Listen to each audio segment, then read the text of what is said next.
Peppa Goes to London. Once upon a time, Peppa and her playgroup went on a day trip to London. When they arrived, Madame Gazelle told everyone to gather round. "Children," she said, "this is London." "Wow!" gasped Peppa. "It's so busy." London was a very big and very busy city. There was so much to see that Madame Gazelle couldn't decide where to go first. Mrs. Rabbit had an idea. "My friend the Queen lives in London," she said. "Maybe she can help."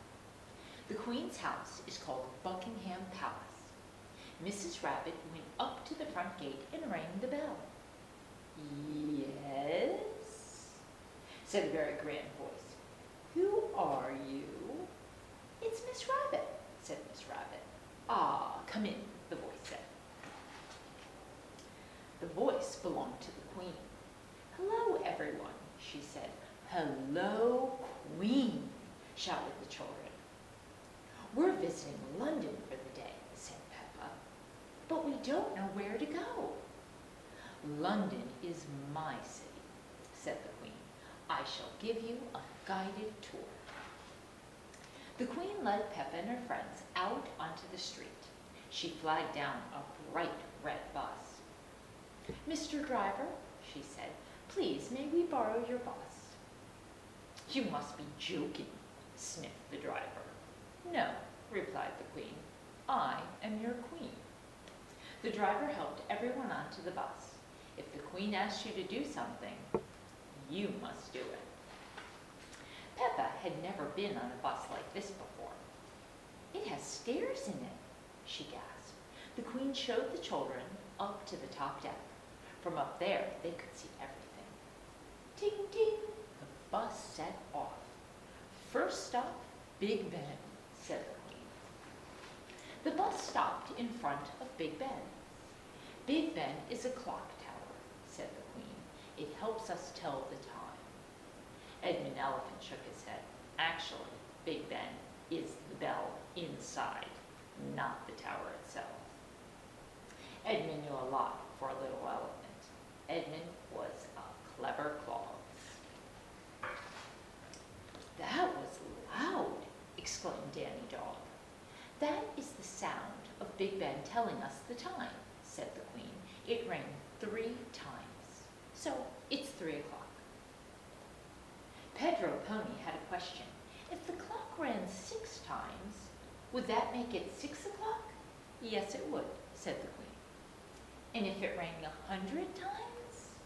he wondered. "Then it would be broken," said the Queen. "Oh," said Pedro. The Queen drove the bus to Tower Bridge. "Stop!" shouted the bridge keeper. "You can't cross here." The Queen was not amused. "Why not?" she asked. "I'm sorry, Your Majesty," said the bridge keeper, "but a ship needs to pass under the bridge." "The ship is coming," said Peppa. "It's very tall. It's going to bang into the bridge," shouted Danny Dog. The bridge lifted up just in time. The ship sailed through. "Good," said the Queen. "Now we can be on our way. Please lower the bridge." The bridge keeper shook her head. Another ship was coming.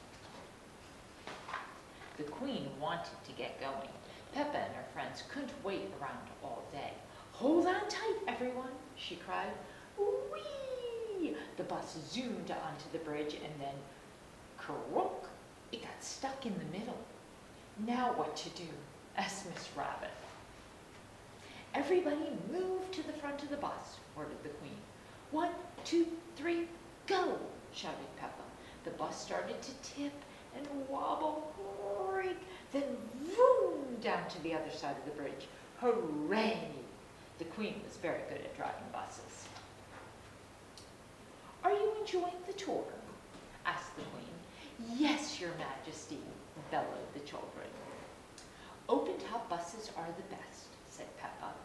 "Why aren't all buses like this?" A raindrop fell on her head. Drip, drop, plop. That was why. "Children," said Madame Gazelle, "open your umbrellas." The bus chugged through the rain to Trafalgar Square. "Oh dear," sighed the Queen. "What a shame. It's full of puddles." The Queen was right. There were puddles everywhere. She frowned. "I think our tour is over." "Aww," groaned the children as they climbed off the bus. Peppa jumped in a puddle. George jumped in a puddle. Then everyone jumped in a puddle. "We love puddles," shouted the children. "Come and splash, Your Majesty," called Peppa. "It's fun." "Why not?" said the Queen. "One is wearing one's boots." The Queen loves jumping in London's puddles. Everyone loves jumping in London's puddles. Peppa Goes to London.